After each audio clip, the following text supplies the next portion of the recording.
옴 따레 뚜따레 뚜레 소하. 그래서 이게 세 번째인데, 그래서 우리는 분별에 의해서, 분별이란 말은 이게 우리는 분별을 끊는다고 하는데, 우리가 삼귀하고 오늘 절에 가야지 분별이잖아요. 왜 분별을 끊는다고 그래? 오늘 아침은 뭘 해 먹을까? 우리 아들이 나가서 나쁜 짓을 하는지 안 하는지 고민되잖아요. 뭐 그것도 다 끊어야 돼? 그거를 집에 들어갈 때 진흙탕 신발 신고 들어가지. 그냥 왜 꼭 신발을 벗고 들어가냐고. 그거 다 생각 아닌가? 아무 생각 없이 하는 거야? 티벳 사람들은 이런 데 들어올 때 다 신발 지키고 들어와요. 그러니까 바닥이 흙바닥이죠. 근데 한국 사람들이 신발 신고 들어오면 너 왜 그러냐 그래. 문화에 따라 틀려요. 우리가 생각을 해야 되는 게 너무 많아요. 우리 주부들은 아침을 뭐 하지? 점심은 뭐 먹지? 건강을 위해서는 뭘 먹지? 시장 볼 때는 뭘 사지? 어떤 제품을 사지? 뭐가 좋지? 나쁘지? 머리가 쥐가 나도록 판단해서 시장 보잖아요. 근데 왜 생각을 끊어? 생각은 끊어야 될 생각과 끊으면 안 되는 생각 두 가지로 나뉜다는 걸 분명히 알아야 돼요. 끊어서는 안 되는 생각에 예를 들면 우리가 충기심을 바르잖아요. 아, 내가 이 법을 깨닫기 위해서 정말 여기 한번 완전히 집중해보자. 올인해보자. 그런 생각은 올바른 생각이며 끊어서는 안 되고 티벳 말로 랑자라고 그래. 티벳 말로 반드시 해야 되는 생각이에요. 그 다음에 우리 5개를 지키자. 이제는 내가 살생하지 않겠어. 분별이잖아요. 그런 분별은 굉장히 좋은 분별이며 그런 분별은 많이 할수록 좋아. 그냥 되는 대로 살자. 아무 생각을 끊고 주는 대로 먹고 되는 대로 살자. 독약도 먹자. 독약이든 뭐든 분별을 끊고 먹자. 분별을 끊으면 안 죽습니까? 아니다. 그래서 분별은 해야 되는 분별과 안 해야 되는 분별로 명확하게 나뉘는 거예요. 그래서 마하연 선사가 쌈의 대논정에서 쫓겨난 이유가 모든 분별을 끊으라는 거예요. 그러니까 연화계 존자께서 그러셨죠. 분별을 다 끊으라는 그 생각은 분별이냐 아니냐. 그리고 나아가 인과를 부정하는 이야기고. 그러면 인과를 정확히 우리가 알고 수행을 해야 되는데 그 다음에 올바른 방법으로 수행해야 되는데 생각을 끊는 것이 올바른 방법이냐? 아니다 이거죠. 그래서 지혜, 올바른 분별, 그래서 그 다음에 어떻게 이제 가장 핵심은 어떻게 분별로서 무분별에 도달하는 것, 그 방법이 한국에 제가 알기로는 500년 동안 그 법맥이 끊겼어요. 그럼 어떻게 해서 분별에 의해서 무분별에 도달하는가를 1분 만에 마무리를 하자면, 길게 하자면 며칠 해야 되지만 뭐 긴 걸 제가 좋아하지 않기 때문에 한마디로 딱 한다면, 저는 이런 이야기를 들을 때 정말 충격 많이 받았어요. 정말 충격 많이 받았습니다. 그래서 어떻게 해서 분별해서 무분별을 깨닫냐. 제가 말했잖아요. 우리 범부 중생들은 모든 대상이 자성으로서 독립적으로 이렇게 존재하잖아요. 너는 너고 나는 나잖아. 죽비는 죽비잖아. 이게 죽비 소리잖아. 죽비 소리와 이게 목탁 소리 다르잖아요. 우리는 다르다고 생각하는 거예요. 천만의 말씀이다. 참, 이것이 다 의존하는 이야기는 다음에 하고.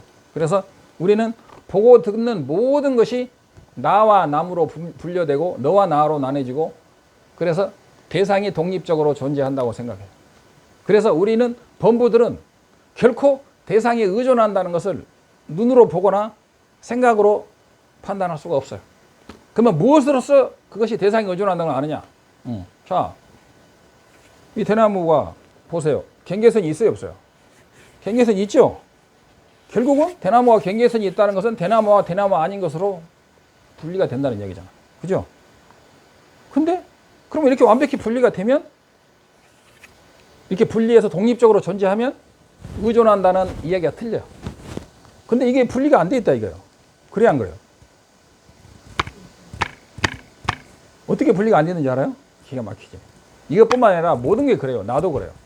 여러분, 이 몸이 다른 사람과 분리가 돼 있는 것 같죠? 천만의 말씀이다 이거야. 이 세포는 우리가 먹는 음식에 의해서 3년만 되면 이 피부는 100% 바뀐다 그래요. 이미 변하고 있고 의존해 있잖아. 음식에 의존해서 이 몸은 변해. 이것도 마찬가지예요. 이것은요, 이 부딪힘에 이것이 독립되어 있는 것 같아도 이것은 계속 이미 사가서 외부와 끊임없이 우리는 교류하고 있어. 그리고 이게 얘가 독립적으로 있다고? 얘는 이미 독립적이지 않아. 내 손에 의해서 움직이고 있잖아. 움직임, 존재, 그 모든 것이 의존해서 존재한다는 것을 알려면 오직 지혜로 살펴보면 분명히 독립적이지 않은 걸 알 수가 있어. 이 소리를 듣는 자가 누구냐? 그러면 이 소리를 듣는 놈이 그놈이다 하고 사기를 많이 치죠? 엄청 사기 치고 다녀요. 그러면 그게 대단한 건지 알고 그걸 알기 위해서 막 일주일 정진도 하고 3, 7일도 정진해가지고 나도 알았다 그래가지고 서로 네가 드디어 알았다고 인가하고 서로 생쇼드를 하는데 그거 다 사기야 그거. 그렇죠? 그래서 이 소리를 듣는 놈이 있느냐 이거야. 듣는 놈이 그놈이라는 주인공이라는 게 완만히 반면 그 완전 사기야. 듣는 놈이 주인공이 아니야. 이 소리는 듣는 귀와 이 소리에 상호 의존해서만 해서 뒤에 들리는 거예요. 이 소리만 있어도 안 되고 듣는 귀머거리나 못 들은다니까. 그래서 이것만 해도 모든 일체 법이 의존한다는 것은 우리가 이게 딱 지혜로 살펴보면 100% 알 수 있는 거예요. 그래서 처음에는 지혜로 살펴서 이 무자성을 깨치는 거예요. 그래서 그 처음에 완벽한 무자성을 깨치는 순간을 우리 불교에서는 뭐라고 그래? 처음 시작한다고 할 때 시자를 써가지고 시각이라고. 이것이 대승귀실론에 딱 나오잖아요. 그 시각 때 우리 범부들은 그때 깨치지만은 아직 범부를 못 벗어나니까 범부각이라고 그래요. 근데 지금까지 한국 불교에서는 500년 동안 그 범부각을 뭐라고 해석했냐? 각이 아니다. 훅 기고했네. 깨쳤지만 아직 성자가 못 됐기 때문에 범부각이라고 하는 거야. 근데 한국에서는 범부각도 간이 아니고 상사각도 아직은 비슷하지만 각이 아니고 본각은 거의 비슷하고 구경각이 각이라고 착각하는 거예요. 그러면은 처음에 범부가 깨달았을 때 그 완벽한 깨달음, 무자성을 깨달았을 때의 그 시각을 우리는 싸그리 부정하는 거예요. 우리는 시각이 그 자리를 문득 그 자리를 본다. 일체 이전하는 자리를 본다. 보는 놈이 진짜 나이고 일체 이전의 자리가 내가 근본 자리라고 아는 그놈이 초견성이라고 착각하는 사람들이 겐지스 강의 모리아처럼 한국에 쫙 깔려 있어. 한국에 그런 사람 그렇게 깨친 사람만 해도 아마 수만 명 될 거예요. 죄송합니다. 그 상키아에서 외도들이 말하는 깨치면은 그렇게 되지만 불교는 아니야. 불교는 그게 아니라고. 그래서 일체 법이 의존한 걸 알려면 반드시 이런 분별에 의해서 무분별을 완벽히 요해를 한 다음에 그 요해된 상태를 처음에는 1초, 2초, 3초, 5초 해서 그것을 처음에는 유지하면서 그것이 그 상태가 3시간, 4시간 정도 가면서 점점 그 공성삼매를 얻으려면 첫째 공성을 깨달아야 돼. 공성을 깨달은 최초의 순간을 시각이라고 그래. 그래서 시각과 본각과 구경각은 한 직선이 있다고 그래요.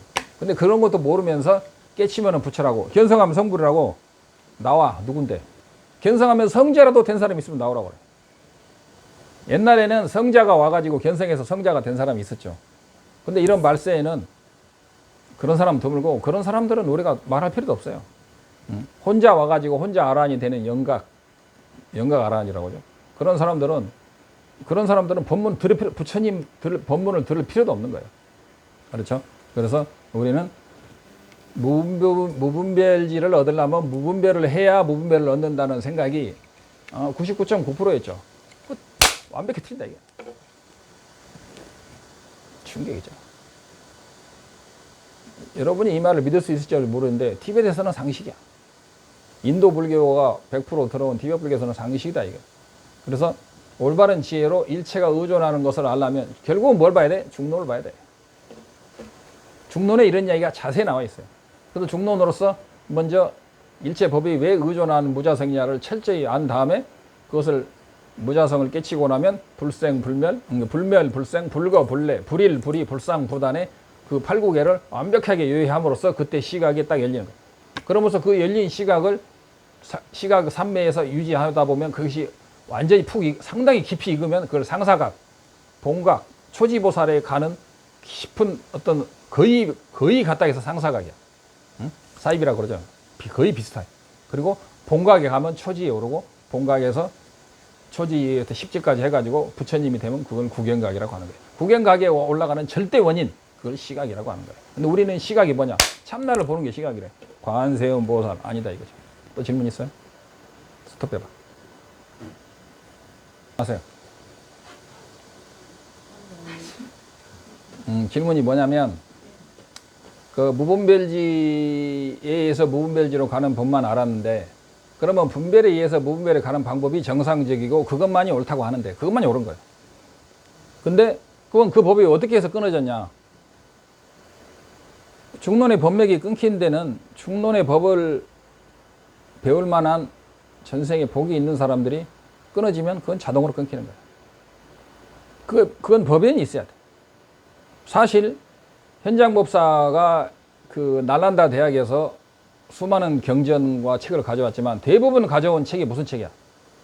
유시각 책을 가져왔어. 현장법사가 유시각이니까.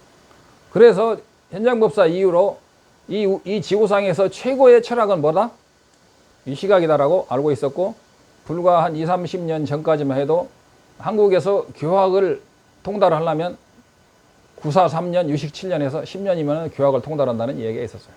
그래서 중론이라는 것은 이름도 없었어요. 현장법사가 유식을 가져왔는데 현장법사가 한 10여 년 있었죠. 그러나 날란다에서 그 현장법사가 간 뒤에도 중론의 대가가 많이 나왔죠.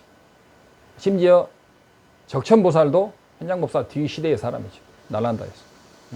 그래서 우리는 중론이야말로, 유식이야말로 중론으로 가는 계단, 중간 다리에 불과하다는 사실을 이제야 알아가기 시작하는 거죠. 그리고 이런 분별에 의해서 무분별지에 도달하는 방법도 일단 충격적이지만 이것도 이 세상에 이제 알려지기 시작하고 있고, 그리고 이것 외에 무분별에 의해서 무분별에 가는 마하현식의 하택종의 방법은 사실상 쌈의 대론정에서 추방된 법이라는 것은 티베트 불교 1000년의 역사가 증명해주고 있는데, 최근에 그것을 손바닥으로 가리려고 하는 티베트의 라마성들도 많이 있다는 거, 그것입니다. 스톱. 그 다음에 이제 번역이라고 그러는데, 번역이 아무리 올바르게 번역이 돼도 그 번역을 해석해 줄 사람이 없는 한 그 법맥은 끊기는 거예요. 그럼 사람이 끊기면 이 법은 끊기는 거예요. 즉 반야신경에 무안입이 설신을 하니까 사람들은 눈도 없고 코도 없고 귀도 없고 몸도 없다고 다 해석을 하면 참나 입장에서 일체가 사랑이 분별이 끊어진 그 자리에서는 안입이 설신도 없고 무안입, 무색성향 미촉법, 무한계 내지 무의식계 무무명 영무무명진 내지 무노사 무고진멸도, 고진멸도도 없고 그렇다라고 일반적으로 강의를 하죠. 그걸 한 글자로 말하면 뭐라고 그래요? 땡. 우리는 그게 땡인지 모르고 100여 년을 살아왔어요. 이게 내 이야기가 아니다니까. 내가 뭘 그런 걸 알겠어요. 인도 날란다 법맥에서 그렇게 가르친다는 거예요. 번역이 잘못되는 게 아니고 번역을 그것을 일단 그걸 전달하는 사람도 없고, 번역을 전달하는 사람이 없으니까 번역도 점점 왜곡되게 번역이 되는 거죠. 그래가지고 뭐 참 본성과 하나 되기, 모든 걸 내려놓기, 우리는 본래 완전감을 느끼기라는 쌍키아 이론들이 이 불교의 명상법을 횡행하는 시대가 와버렸다는 거지. 그리고 그것을 사실은 티베트에서도 그런 것을 가르치는 라마들이 한국에 많이 오고 있다는 충격적인 사실입니다. 오케이. 벌써 네 번째네요. 오음달에